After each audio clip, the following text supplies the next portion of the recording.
Shri Sachchidananda Sadhguru Sainath Maharaj key జై.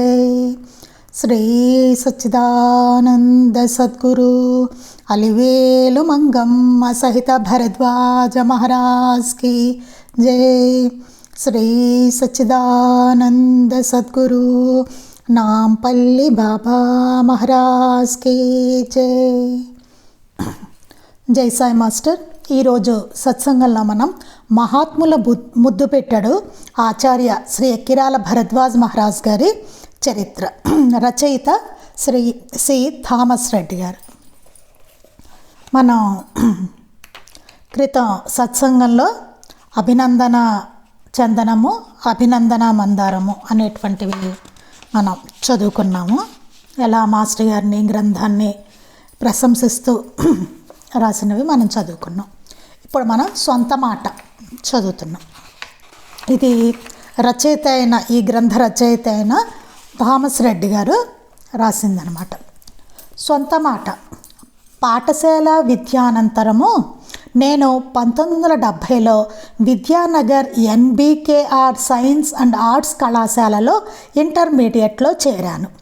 ఒకనాటి సాయంకాలం మిత్రులతో 3/9/1971లో మిత్రులతో కలిసి వెళ్తుండగా కాలేజీకి కొద్ది దూరంలో ఇసుక తిన్నెపై భరద్వాజ లెక్చరర్ గారు కూర్చొని నవ్వుతూ కొద్దిమంది విద్యార్థులతో కబుర్లు చెబుతున్నారు. వీరు నిరంతరం వేదాంతం చెప్తారట. దగ్గరికి పోవడమా వద్దా అని అనుకుంటూనే సరే పోయి చూద్దాం ఏం చెప్తున్నారు అని దగ్గరికి వెళ్ళగానే మా వైపు చూస్తూ కూర్చోండి అన్నట్లు చేయి చూపించారు.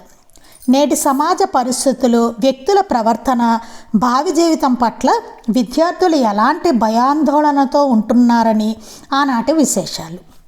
ఈయన థామస్ రెడ్డి గారు 1970లో విద్యానగర్లో NBKR సైన్స్ అండ్ ఆర్ట్స్ కళాశాలలో విద్యానగర్ అండి ఇంటర్మీడియట్లో ఆయన అక్కడ చేరారట. చేరితే ఆయనకి ఇంటర్లోనే మాస్టర్ గారు పరిచయం అనమాట అండి. ఒకనాటి సాయంకాలంట మిత్రులతో కలిసి పెడుతుంటే కాలేజీకి కొద్ది దూరంలో ఆయన మాస్టర్ గారు ఇసుక తిన్నపై మాస్టర్ గారు కూర్చుని ఉన్నారట. కూర్చుని నవ్వుతూ కొద్దిమంది విద్యార్థులతో కబుర్లు చెప్తున్నారట మాస్టర్ గారు. మాస్టర్ గారి గురించి ఏంటంటే ఆయన నిరంతరం వేదాంతం చెప్తారట అన్నది అందరూ చెప్పుకునేవాళ్ళు. అందుకంటే బాబా గురించి అవన్నీ చెప్పేవారు కదా, అందుకని ఈయన దగ్గరికి పోవడమా వద్దా. అసలే వాళ్ళు ఇంటర్ అంటే ఎంత చిన్నగా ఉంటారండి, వాళ్ళకి దేవుడు ఇవి అంటే చాలా కష్టం, వినడానికి కష్టంగా ఉంటుంది ఆ ఏజ్లో కదా. అప్పుడు అనుకున్నారట ఆయన దగ్గరికి వెళ్దామో వద్దా అని అనుకుంటూనే సరే పోయి చూద్దాం ఏం చెప్తున్నారు అని దగ్గరికి వెళ్ళగానే మా వైపు చూస్తూ కూర్చోండి అన్నట్టుగా ఆయన చేయి చూపించారట. ఈయన అదృష్టం పండింది, వెళ్దాం అనిపించింది ఈయనకి. అనిపించి సరే దగ్గరికి వెళ్ళారట. వెళ్ళగానే వీళ్ళ కేసు మాస్టర్ గారు చూస్తూ కూర్చోండి అని చేయి చూపించారట. ఆ రోజు ఏంటంటే టాపిక్ అప్పటి సమాజ పరిస్థితులు, వ్యక్తుల యొక్క ప్రవర్తన, భావి జీవితం పట్ల విద్యార్థుల ఎలాంటి భయాందోళనతో ఉంటున్నారు అనేవి ఆనాటి విషయాలట. అంటే ఆనాటికే కాదు ఈనాటికి అదే పరిస్థితి మంది కదా. నేటి సమాజ పరిస్థితులు, ఇప్పుడు సమాజం ఎట్లా ఉంది, ఎట్లాంటి పరిస్థితుల్లో ఉన్నాం, వ్యక్తుల ప్రవర్తన, అసలు వ్యక్తుల ప్రవర్తన ఎట్లా ఉంటుంది, ఎలా ఉండాలి కానీ ఎలా ఉంటున్నాం, అది భావి జీవితం పట్ల విద్యార్థులు ఎలాంటి భయాందోళనలతో ఉంటున్నారు ఇప్పుడు కూడా కదండి. తర్వాత ఏంటి అనేటువంటి భయాందోళన పిల్లల్లో, అట్లా విద్యార్థులు ఎలా ఉంటున్నారో ఆనాటి విషయాలు, ఈనాటి విషయాలు కూడా అవే మనకి. మరుసటి రోజు మా తరగతి గదిలో శ్రీ ఎస్ రాధాకృష్ణ తెలుగు లెక్చరర్ పాఠం చెప్తున్న సందర్భంలో శ్రీ రామకృష్ణ పరమహంస యేసుక్రీస్తును భౌతికంగా చూశారన్నట్లు చెప్పారు. ఆ రోజుటండి మరుసటి రోజు తరగతిలో తెలుగు లెక్చరర్ గారు పాఠం చెప్తూ ఆ సందర్భంలో అన్నారట రామకృష్ణ పరమహంస యేసుక్రీస్తుని భౌతికంగా చూశారు అని చెప్పారట. పీరియడ్ అయిపోగానే క్రీస్తు పట్ల గల పూజ్యభావంతో అది ఎలా సాధ్యం సార్, ఎలా నమ్మాలి అన్నాను. వెంటనే థామస్ రెడ్డి గారు ఏం చేశారట, రాధాకృష్ణ గారి దగ్గరికి, తెలుగు లెక్చరర్ గారి దగ్గరికి వెళ్ళి ఈయనకేంటంటే ఈయన పూజించేది క్రీస్తుని, యేసుక్రీస్తుని పూజిస్తారు థామస్ రెడ్డి గారు. అప్పుడు అడిగారట, క్రీస్తు పట్ల గల పూజాభావంతో అదెలా సాధ్యం సార్, ఎలా నమ్మాలి అన్నారట. అంటే అప్పుడు వారు, మహాత్ములంతా ఒకటే థామస్, క్రీస్తులాగే షిరిడీ సాయి లాంటి వారు ఉన్నారు, నీకేమైనా సందేహాలుంటే భరద్వాజ్ గారు చెప్పగలరు, సాయంత్రం వారి గదికి వెళ్తే అన్నారు. అదేంటి అదా ఎట్లా సాధ్యమండి, అసలు ఎలాగా ఆయన కనిపించారు, అసలు రామకృష్ణ పరమహంసకి ఏంటి, ఇది ఎట్లా నమ్మాలి అన్నట్ట. అప్పుడు అన్నారట, మహాత్ములంతా ఒకటే, క్రీస్తులాగే షిరిడీ సాయి లాంటి వాళ్ళు కూడా ఉన్నారు, సేమ్ నీకు క్రీస్తు అట్లా ఆయనలాగానే ఎంతోమంది మహనీయులు ఉన్నారు, అలాగే క్రీస్తులాగానే షిరిడీ సాయిబాబా అనేవారు ఒక ఆయన ఉన్నారు, నీకేమైనా సందేహాలు ఉంటే భరద్వాజ్ గారు చెప్తారు, సాయంత్రం వారి గదికి వెళ్తే అక్కడ చెప్తారని చెప్పారట. అట్లే వారి గదికి 4/9/71 మొదటిసారి వెళ్ళగా పేరు ఊరు అడిగారు. మొదటిసారి ఆయన 1971లో అనమాట అండి వెళ్ళారట మాస్టర్ గారి దగ్గరికి. పెడితే నీ పేరేంటి, ఏ ఊరు అని అడిగారట. సంఘంలో శక్తిమంతుడిగా మారాలంటే కాలాన్ని సద్వినియోగపరుస్తూ మన విధిని మనం నిర్వహించాలి, విరామ సమయాల్లో శ్రీ షిరిడీ సాయినాథు లాంటి మహాత్ముల జీవిత చరిత్రలు చదువుతూ ఉంటే బాగుంటుంది అన్నారు. తర్వాత క్రమంగా వారి గదికి వెళ్ళి వస్తూ ఉండేవాడిని. తర్వాత మాస్టర్ గారు ఆ రోజు చెప్పారట, సంఘంలో మనం శక్తివంతులుగా మనం మారాలనుకుంటే కనుక కాలాన్ని సద్వినియోగం చేసుకోవాలి, మనకున్న టైంని సద్వినియోగం చేసుకోవాలి. అంటే మంచి మంచి గ్రంథాలు చదవడం, మంచి పనులు చేయడం, మంచి ఆలోచనలు, అట్లా అనమాట అండి. మన విధిని మనం నిర్వహించాలి, మనకు ఏవైతే విధులు ఉన్నాయో ఆ విధులన్నిటినీ నిర్వహిస్తూ ఉండాలి. విరామ సమయాల్లో శ్రీ షిరిడీ సాయినాథు లాంటి మహాత్ముల జీవిత చరిత్రలు చదువుతూ ఉంటే బాగుంటుంది. విరామ సమయాల్లో ఏం చేయాలంటే బాబా లాంటి మహాత్ముల చరిత్రలు, జీవిత చరిత్రలు చదువుతూ ఉండాలి అని చెప్పారట. అంటే వీళ్ళకి ఎందుకు చెప్పారంటే ఇట్లా, వాళ్ళు స్టూడెంట్స్ కదండి, ఎటైనా పక్కదారిలో పోవచ్చు. అందుకని మాస్టర్ గారు ఏం చెప్పేవారు, మీ చదువులు మీరు చక్కగా చదువుకోండి, చదువుకుంటూ బాబా చరిత్రలు ఇవన్నీ చదువుకోండి, మీ ప్రవర్తన మార్చుకుంటూ ఉండాలని మంచి చెప్తూ ఉండేవాళ్ళు అనమాట. తర్వాత క్రమంగా వారి గదికి వెళ్ళి వస్తూ ఉండేవాడిని. తర్వాత ఎందుకో ఆయనకి నచ్చింది మాస్టర్ గారు, మరేమో సంకల్పం, ఆయన వెళ్తూ ఉండేవారు, వస్తూ ఉండేవారట మాస్టర్ గారి గదికి. ఇదంతా నిజమేనా అనిపించి, ఇవన్నీ వాస్తవమైతే లోకంలో ఇన్ని కష్టాలు ఎందుకు ఉండాలి, డబ్బులు ఉంటే చాలు కదా అనిపించేది. ఆయన కనిపించింటే అసలు ఇదంతా నిజమేనా, థామస్ రెడ్డి గారికి అనిపించింది అనమాట. ఇవన్నీ నిజమైతే కనుక లోకంలో అసలు ఇన్ని కష్టాలు ఎందుకు ఉండాలి, డబ్బులు ఉంటే చాలు కదా, మనకి హాయిగా ఉండొచ్చు కదా, డబ్బులు ఉంటే చాలు కదా. ఇప్పుడు ప్రస్తుతం మనం ఆలోచిస్తున్న జనం, సమాజం ఆలోచిస్తున్నట్టు డబ్బు ఉంటే చాలు, అంతే, డబ్బు ఉంటే చాలు మనం హాయిగా బతకచ్చు అన్నట్లు. అలాగే ఆయన ధోరణి కూడా అట్లాగే ఉంది. అప్పుడు డబ్బు ఉంటే చాలు కదా అనిపించేట.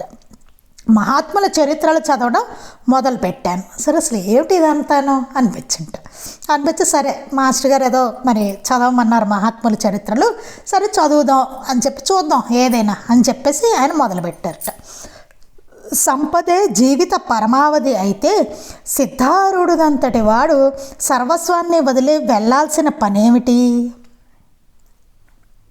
చూడండి ఇక్కడ, ఛత్రపతి శివాజీ, సమర్థ రామదాసుకు, యువకిశోరం వివేకానంద, శ్రీరామకృష్ణ పరమహంసకు అత్యాధునిక భావాలు గల సాటిలేని మేటి రచయిత గుడిపాటి వెంకటాచలం భగవాన్ రమణ మహర్షికి శరణాగతి చెందాల్సిన అవసరం ఏమిటి అనిపిస్తున్నాయి అన్నమాట. ఇవన్నీ ఏమనిపిస్తున్నాయి, అసలు జీవిత సంపదే మనం డబ్బు అనుకుంటాం కదా, డబ్బు ఉంటే హాయిగా బతకచ్చు అనుకుంటాం మనందరం.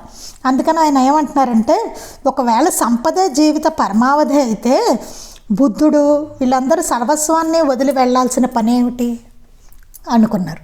బుద్ధుడు మరి ఆయన రాజు బుద్ధుడు, అలాంటిది ఆయన ఎందుకు వదిలేసి అలా సర్వస్వాన్ని వెళ్ళిపోయాడు?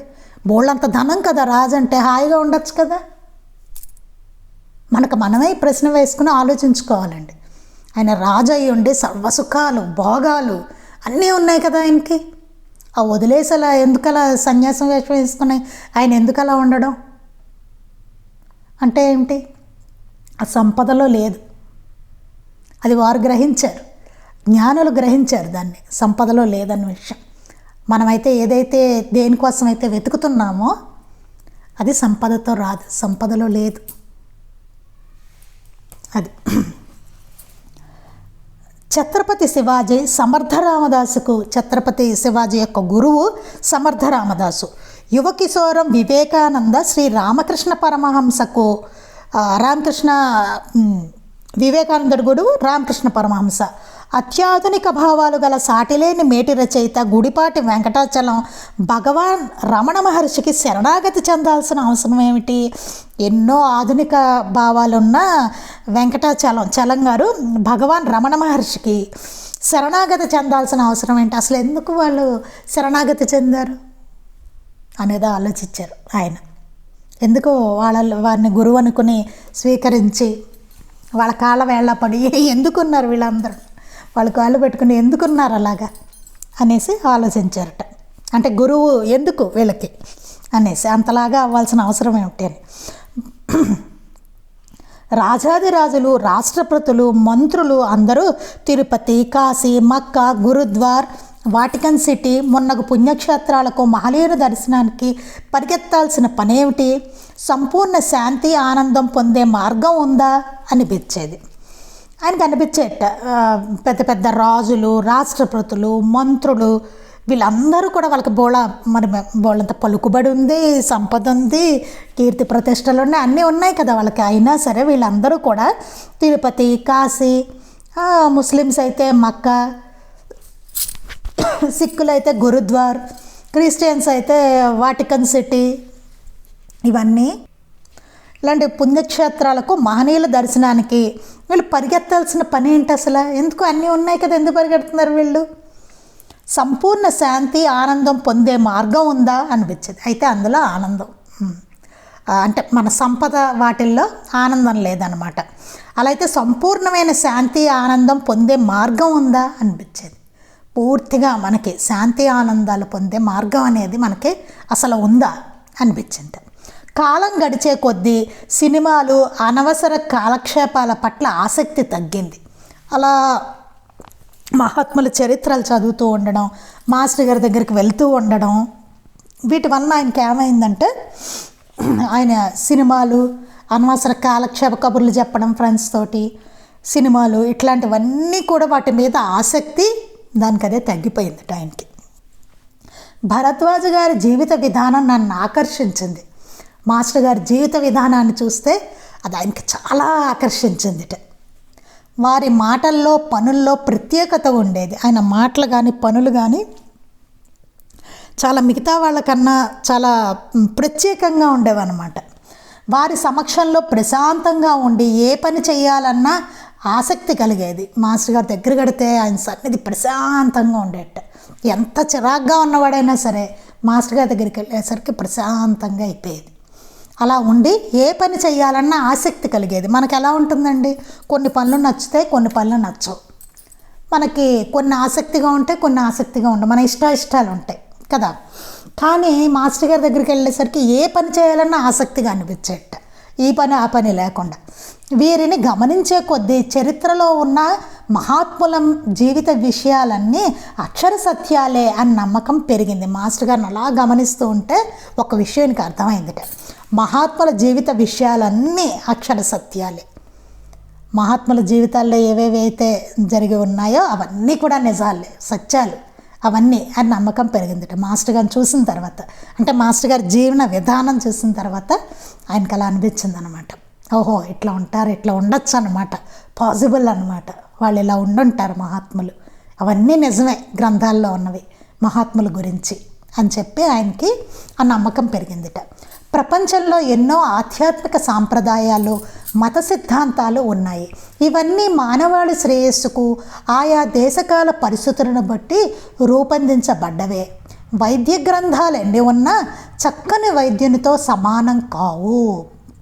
ప్రపంచంలో ఎన్నో సాంప్రదాయాలు ఉన్నాయి మనకి, ఆధ్యాత్మిక సాంప్రదాయాలు, మత సిద్ధాంతాలు ఉన్నాయి. వివిధ మతాల బట్టి వాళ్ళ సిద్ధాంతం వాళ్ళకి ఉంటూ ఉంది. ఇవన్నీ మానవాళి శ్రేయస్సుకు ఆయా దేశకాల పరిస్థితులు బట్టి రూపొందించబడ్డవే. ఇవన్నీ ఎందుకు ఏర్పడ్డాయంటే మానవాళి శ్రేయస్సు కోసం ఆయా దేశ కాల పరిస్థితులను బట్టి ఏ ఒక్కొక్క దేశంలో ఒక్కొక్క కాలంలో ఆయా పరిస్థితులు బట్టి అవన్నీ రూపొందించబడ్డాయి ఆధ్యాత్మిక సాంప్రదాయాలు, మత సిద్ధాంతాలు అనేవి. వైద్య గ్రంథాలు ఎన్ని ఉన్నా చక్కని వైద్యునితో సమానం కావు. గ్రంథాలు చాలా ఉన్నాయండి, వైద్య గ్రంథాలు. అవన్నీ చదివేసుకున్నాం అనుకోండి, మన ట్రీట్మెంట్ మనం చేసేసుకున్నాం అనుకోండి చదువుకొని, ఎట్లా ఈక్వల్ అవుతుంది? అది ఎట్లా అవుతుంది? అది డాక్టర్తో సమానం అవుతుందా బుక్కు? కాదు. అది చదివేసుకున్నంత మాత్రాన మనకి అయిపోదు కదా, క్యూర్ అయిపోదు కదా. అది వైద్యుడితో సమానం కాదు గ్రంథం. వైద్యుడి దగ్గరికి మనం వెళ్ళాల్సిందే కదా తగ్గాలంటే రోగం. అలాగే అట్లే ఆధ్యాత్మిక గ్రంథాలు ఎన్ని ఉన్నా అనుభవజ్ఞులకు మహాత్ములు సద్గురువులు లేనిదే వాటి ప్రయోజనం నెరవేరదు. అలాగే ఎన్నో ఆధ్యాత్మిక గ్రంథాలు ఉన్నా సరే అనుభవం ఉన్న దాన్ని అనుభవించిన మహాత్ములు సద్గురువులు లేకపోతే కనుక వాటి ప్రయోజనం అనేది నెరవేరదు. వాటి ప్రయోజనం ఏమీ నెరవేరదు. వారు ఉండాల్సిందే మహాత్ములు, అనుభవజ్ఞులైన మహాత్ములు సద్గురువులు లేకపోతే ఆ గ్రంథాలకు ఎక్కడ ఇంక అసలు ఏమీ ఉండదు, విలువ ఉండదు అన్న శ్రీ భరద్వాజ గారి మాటలు నాకు నచ్చాయి. చెప్పారట మాస్టర్ గారు అట్లా అని. ఆ మాటలు ఆయనకి చాలా బాగా నచ్చాయట. వారి ప్రేమతత్వం నాకు నచ్చింది. మాస్టర్ గారిలో విపరీతమైన ప్రేమతత్వం అండి. అసలు వచ్చిన మాస్టర్ గారి దగ్గరికి వచ్చిన ప్రతి వాళ్ళని ఆయన బిడ్డలతో సమానంగా చూసుకున్నారు. ఆయన బిడ్డలే కదా అందరూ, భగవంతుడి బిడ్డలు. సో ఆయన బిడ్డలే అందరినీ చాలా ప్రేమగా. మాస్టర్ గారిలో ప్రేమతత్వం. ఎవరిని అడగండి, అడిగినా మాస్టర్ అబ్బా నేనంటే మాస్టర్ గారికి అని చెప్తారు. ఎవరికి వాళ్ళకి అబ్బా నేనంటే మాస్టర్ గారికి ఇష్టం అనిపిస్తూ ఉంటుంది. ఎవరికి వాళ్ళకి అలా అనిపిస్తుంది. ప్రత్యేకంగా ఏ ఒక్కళ్ళకో అట్లా కాదు, ఎవరికి వాళ్ళకి అలా ఉంటుంది. నిజంగా ఇప్పటికీ మాస్టర్ గారి సన్నిధి అట్లానే ఉంటుంది. ఎవరికి ఏం కావాలో అది జరిగిపోతూ ఉంటుంది. మనం చూడొచ్చు కళ్ళెదుట జరుగుతున్న ఇదంతా అట్లా ఉంటుంది. అసలు సన్నిధే అట్లా ఉంటుంది అప్పటికిప్పటికీ కూడా. వారి నిరంతర పరిశ్రమ, వారి అపార విజ్ఞానం నాకు నచ్చింది. మాస్టర్ గారు ఎంత కష్టపడుతున్నారు బాబా తత్వం గురించి చెప్తూ, అంటే స్టూడెంట్స్ అందరినీ మంచి మార్గంలో పెట్టడానికి. అదంతా వారి అపార విజ్ఞానం, మాస్టర్ గారికి ఉన్న అపార విజ్ఞానం. అసలు మాస్టర్ గారికి తెలియని ఇదంటూ లేదండి, తెలియని సబ్జెక్ట్ అంటూ లేదు, ఆయనకి తెలియని విషయం అంటూ లేదు మాస్టర్ గారికి. ఏదెవరు ఎక్కడి నుంచి ప్రశ్న సంధించినా టక టక టక చెప్పేసేవారు సమాధానాలు. అట్లా ఉండేది ఆయన విజ్ఞానం. వారి అపార విజ్ఞానం నాకు నచ్చింది, ఆయనకి చాలా నచ్చింది. భరద్వాజ్ గారు బిఏలో మాకు ఇంగ్లీష్ సబ్జెక్టుకు వచ్చారు. ఈయన బిఏ చదువుతున్నప్పుడు ఇంటర్ అయిపోయింది. సరే బిఏ చదువుతున్నారు. ఈయన బిఏ చదువుతున్నప్పుడు ఈయనకి మాస్టర్ గారు ఇంగ్లీష్ లెక్చరర్ కదండి, ఇంగ్లీష్ సబ్జెక్ట్కి వచ్చేవారు అనమాట. సాయంత్రపు వేళల్లో, సెలవు దినాల్లో వారి గదిలో జరిగే సత్సంగాల్లో, సద్గోష్ఠుల్లో చెప్పే విషయాలు డైరీ రాసుకోవడం చేసేవాడిని. ఈయన ఏం చేసేవారు, ఈవినింగ్ మాస్టర్ గారు దగ్గరికి వెళ్తూ ఉండేవారు అనమాట. సెలవు దినాల్లో సాయంత్రాల్లోనూ వెడుతూ ఉంటే ఆ మాస్టర్ గారి గదిలో సత్సంగాలు, సద్గోష్ఠులు ఇవన్నీ జరుగుతూ ఉండేవి. అందులో మాస్టర్ గారు చెప్పే విషయాలన్నిటినీ ఆయన డైరీ రాసుకుంటూ ఉండేవారట. ఈయన థామస్ రెడ్డి గారు.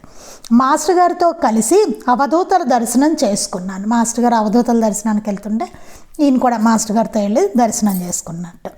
మాస్టారు బైబిల్లోని నూతన నిబంధనలో మాత్యు సువార్త యందలి 5, 6, 7 అధ్యాయాలకు కొండమీది ప్రసంగం, ఇమెట్ ఫాక్స్ మున్నగు విదేశీ క్రైస్తవ మత ప్రచారకుల గ్రంథాలను పరిశీలించి వ్యాఖ్యానం చెబుతుండగా రాసేవాడిని. బైబిల్లోని కొన్ని విషయాలు మాస్టర్ గారు చెప్తుంటే ఈయన రాస్తూ ఉండేవారట.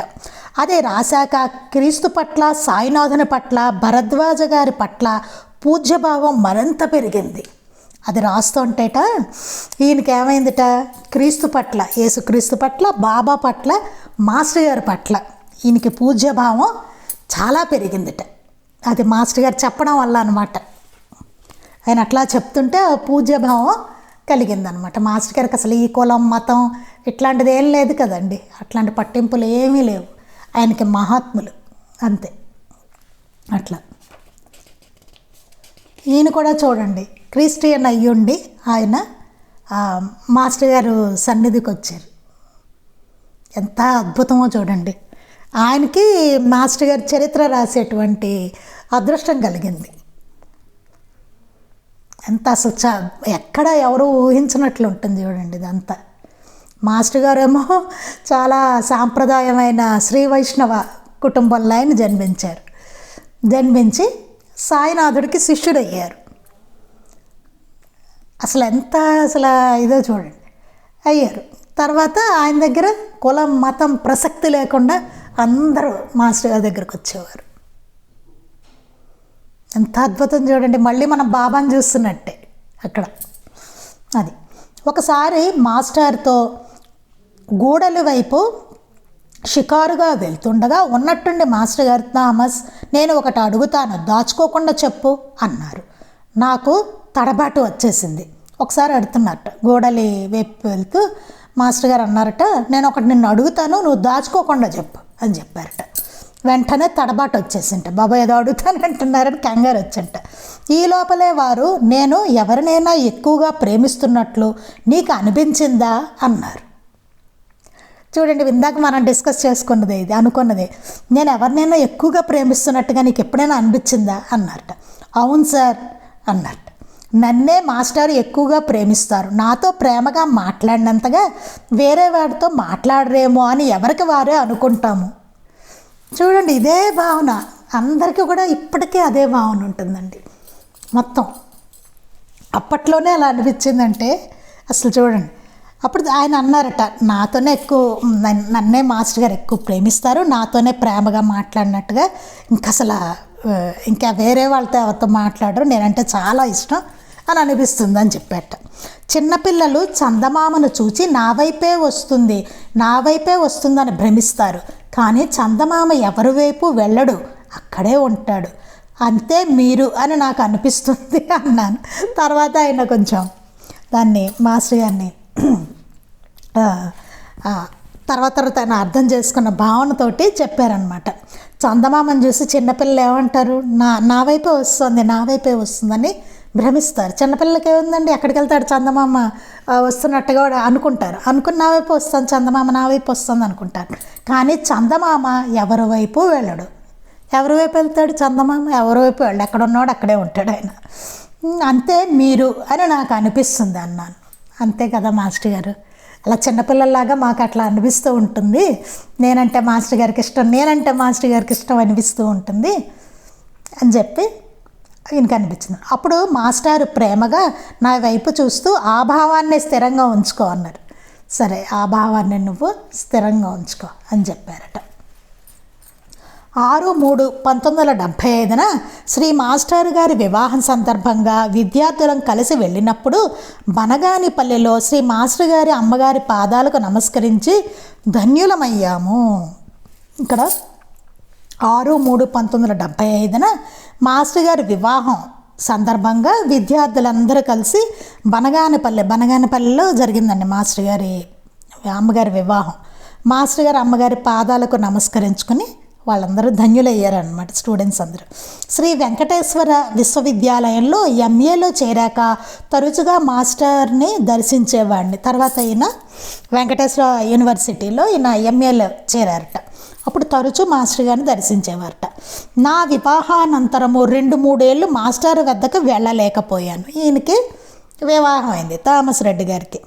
తర్వాత 2-3 ఏళ్ళు మాస్టర్ గారి దగ్గరికి వెళ్ళలేకపోయారట. ఆ తర్వాత మాస్టారు సంతపేట ఒంగోలులో ఉండగా నా శ్రీమతి రాజేశ్వరిని తీసుకుని వెళ్ళగా వారు చూపెట్టిన ప్రేమ అపారం. తర్వాత మాస్టర్ గారు ఒంగోలు వచ్చేసారనమాట. అప్పటికి ఈయనకి పెళ్ళి వచ్చేటప్పటికి మాస్టర్ గారు విద్యానగర్ నుంచి ఒంగోలు వచ్చేసారు. అప్పుడు ఈయన వాళ్ళ భార్యను తీసుకుని మాస్టర్ గారి దగ్గరికి వెళ్తే చాలా ప్రేమతోటి చూసుకున్నారట. చాలా అపారం ఆయన ప్రేమ అని చెప్తున్నారు. మాస్టర్ గారి పరిచయంతో ఆశీస్సులతో నా శ్రీమతికి సాయినాథుని పట్ల పూజ్యభావం పెంపొంది శ్రద్ధగా చరిత్ర పారాయణ పూజ చేయడం ప్రారంభించింది. అసలు చూడండి, వీళ్ళు క్రైస్తవులు అయ్యుండే బాబా భక్తులు అయిపోయారు మాస్టర్ గారి దగ్గరికి వచ్చిన తర్వాత. ఎంత అద్భుతమో చూడండి. ఇంకా మాస్టర్ గారితో పరిచయం వలన, వారి ఆశీస్సుల వలన వారి భార్య కూడా బాబా పట్ల పూజ్యభావం ఏర్పడి ఆవిడ కూడా శ్రద్ధగా పారాయణ చేస్తూ పూజ చేయడం ప్రారంభించారట. నాటి నుండి కుటుంబ సమేతంగా వారి వద్దకు వెళ్ళి వస్తుండేవాడిని. అప్పటి నుంచి మొత్తం ఫ్యామిలీ అంతా థామస్ రెడ్డి గారి ఫ్యామిలీ అంతా మాస్టర్ గారి దగ్గరికి వెళ్ళి వచ్చేవారట. మొదట్లో శ్రీ మాస్టర్ గారి వద్దకు వెళ్ళటాన్ని అంతగా ఇష్టపడని మా తల్లిదండ్రులు మాస్టర్ గారిని చూచాక వారి పట్ల గౌరవభావం పెంచుకున్నారు. వీళ్ళు క్రైస్తవులై ఉండి ఈ బాబా పూజలు ఇవి చేస్తుంటే మరి తల్లిదండ్రులకు అనిపిస్తుంది కదా, అనిపించి వాళ్ళంతా ఎక్కువ నచ్చేది కాదు వాళ్ళకి. జనరల్గా స్టూడెంట్స్ తల్లిదండ్రులు ఎవరికి నచ్చేది కాదు మాస్టర్ గారు దగ్గర ఉండడం అనేది. అయితే తర్వాత ఏమైందిట, వాళ్ళు మాస్టర్ గారిని చూశారనమాట తల్లిదండ్రులు, ఆయన తల్లిదండ్రులు. అప్పుడు మాస్టర్ గారిని కలిసిన తర్వాత అప్పుడు వాళ్ళకి మాస్టర్ గారు అంటే చాలా గౌరవభావం పెంచుకున్నారట. 12/4/1989 శ్రీ మాస్టర్ భౌతిక దేహం చాలించాక వారు నాకు రాసిన ఉత్తరాల్ని, ఇతరులకు రాసిన ఉత్తరాల్ని సేకరించి ఆచార్య లేఖావళిగా ప్రచురిస్తే బాగుండుని అనిపించింది. ఒకనాటి స్వప్న దర్శనంచే వారి జీవిత చరిత్ర వ్రాయాలనిపించింది. కానీ అప్పట్లో వీలు కాలేదు. మాస్టర్ గారు సమాధి అయిన తర్వాత మాస్టర్ గారు ఈయనకి రాసిన ఉత్తరాలు, ఇతరులకు రాసిన ఉత్తరాలన్నీ సేకరించి ఆచార్య లేఖావళి అని చెప్పి దాన్ని ప్రచురిస్తే బాగుంటుంది అలా అనిపించింట ఆయనకి. ఒకనాటి స్వప్న దర్శనం చే వారి జీవిత చరిత్ర రాయాలనిపించింట. ఒకసారి స్వప్న దర్శనం వస్తే అప్పుడు మాస్టర్ గారి జీవిత చరిత్ర రాయాలని అనిపించింట. కానీ అప్పట్లో వీలు కాలేదు, కానీ ఆయనకి కుదరలేదు అప్పట్లో. అంటే ముందే ఆయనకి అనిపించింది అనమాట రాయాలి. 1995 జనవరిలో శ్రీకృష్ణదేవరాయ యూనివర్సిటీలో ఆచార్య ఎక్కిరాల భరద్వాజ గారి రచనలు ఒక పరిశీలన అన్న సిద్ధాంత వ్యాసాన్ని ఎంఫిల్ డిగ్రీ కొరకు సమర్పించగా డిగ్రీ అవార్డు చేశారు. ఈయన ఏం చేశారట అప్పుడు 95 జనవరిలో కృష్ణదేవరాయ యూనివర్సిటీలో మాస్టర్ గారిది ఆచార్య ఎక్కిరాల భరద్వాజ గారి రచనలు ఒక పరిశీలన అనే ఒక వ్యాసంలో ఆయన ఆ టాపిక్ తీసుకుని దాంట్లో ఎంఫిల్ డిగ్రీ చేశారట. ఆయనకి దాంట్లో అవార్డు చేశారనమాట, డిగ్రీ ఇచ్చారు ఆయనకి. ఈ విషయం ఎంఫిల్ చేశారు దాంట్లో ఆ టాపిక్లో. ఈ విషయంలో అమ్మగారు ఎన్నో విషయాలు వాత్సల్యంతో అందించారు. మరి వాటి చెప్పేవాళ్ళు ఎవరైనా ఉండాలి కదండి. అమ్మగారు చాలా విషయాలు చాలా ప్రేమగా అందించారట ఈయనకి. మరి కొందరిని కూడా కలిశాను, కొంతమంది భక్తులను కూడా కలిశారనమాట. వ్రాతపత్రిని షిరిడీకి తీసుకెళ్ళి శ్రీ సాయి ఆశీస్సులకే ప్రార్థించాను. శ్రీ శివనేశం స్వామి వారు వ్రాతప్రతిని చూచి ఆశీస్సులు ఇచ్చారు. బాబా దగ్గరికి వెళ్ళి కూడా ఆ ఎంఫిల్ది అది అక్కడ పెట్టి బాబాని ప్రార్థించారనమాట. అలాగే అప్పుడు శివనేశం స్వామి వారు కూడా వాటిని చూచి ఆశీస్సులు ఇచ్చారట. ఎంఫిల్ గ్రంథాన్ని అమ్మగారికి చూపెట్టి మాస్టర్ గారి జీవిత చరిత్ర రాయాలని ఉన్నది అమ్మగారు అని మనవి చేసుకున్నాను. అప్పుడు ఎంఫిల్ ఆయన చేసిన ఇంత లావుదిస్తారండి వాళ్ళు ఎంఫిల్ తర్వాత వాళ్ళ రీసెర్చ్ అదే అమ్మగారికి చూపెట్టారట. చూపెట్టి మాస్టర్ గారి జీవిత చరిత్ర రాయాలని ఉంది అమ్మగారు అని చెప్పి చెప్పుకున్నారట. ఇందులో బేసికల్ పాయింట్స్ బాగా వచ్చాయి నాయన, ఇంకొందరిని కలిసి అనుభవాలు సేకరించగలిగితే బాగుంటుంది అంటూ ఆశీస్సులు ఇచ్చారు.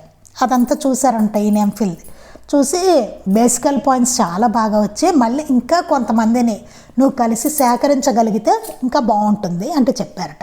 ఆ అవకాశం లభించినందుకు కొండంత ఆనందంతో అలానే చేశానను అలాగే చేశారట ఆయన. మాస్టర్ గారి పినతల్లి ఈ లక్ష్మి గారిని మరియు 120 మంది పైగా మాస్టర్ గారి స్నేహ బాంధవ్యులున్న వారిని కలిసి ఇంటర్వ్యూ చేశాను. 120 మంది పైగా ఆయన వెళ్ళి ఇంటర్వ్యూ చేశారట మాస్టర్ గారి గురించి. తుఫాను మరికొన్ని కారణాల వల్ల మధ్యలోనే ప్రయాణం ఆగిపోవడంతో ఆయా ప్రాంతాలకు వెళ్ళినప్పుడు కొందరు లేకపోవడంతో ఇలా ఇంకా కొందరిని కలవలేకపోయాను. ఒకసారి తుఫాన్ వచ్చి ఒకసారి నేను వెళ్ళేసరికి అక్కడ వాళ్ళు లేకపోవడం వాటి వలన కొంతమందిని ఆయన కలవలేకపోయారట, లేకపోతే ఇంకా ఉంటారండి. ఈ గ్రంథం 2వ ముద్రణ వచ్చే లోపల మరికొన్ని అనుభవాలు సేకరించాలనే ప్రయత్నంలో ఉన్నాను. శ్రీ భరద్వాజ మాస్టర్ గురించి సాయి బంధువులు మిత్రులు చిరునవ్వులతో ప్రత్యక్షంగా పరోక్షంగా అందించిన వివరాలు వారు మాస్టారుతో పొందిన అనుభవాలు చూస్తుంటే వారందరికీ చేతులెత్తి మొక్కాలి అనిపిస్తున్నది. ముఖ్యంగా అమ్మగారు స్వయంగా చెప్పిన విషయాలు, చిరంజీవులు వేదవతి, ద్వారకబాబులు చెప్పిన విషయాలు ప్రత్యేక ఆశీస్సులుగా భావిస్తున్నాను. ఈ గ్రంథ రచనలో అడుగడుగునా ఆశీస్సులు అందిస్తూ గ్రంథనామాన్ని కూడా దత్తస్వరూపులు, సాయి స్వరూపులు, యోగస్వరూపులు, నిత్యసత్యులకు శ్రీ సాయి మాస్టారు స్వప్నం ద్వారా సూచించారని తెలుపుటకు ఆనందిస్తున్నాను. ఈ గ్రంథానికి పేరు ఎట్లా వచ్చిందో కూడా చెప్తున్నారు. అది మాస్టర్ గారు ఆయనకు స్వప్నంలో కనిపించి సూచించారనమాట గ్రంథానికి ఏ పేరు పెట్టాలన్నది.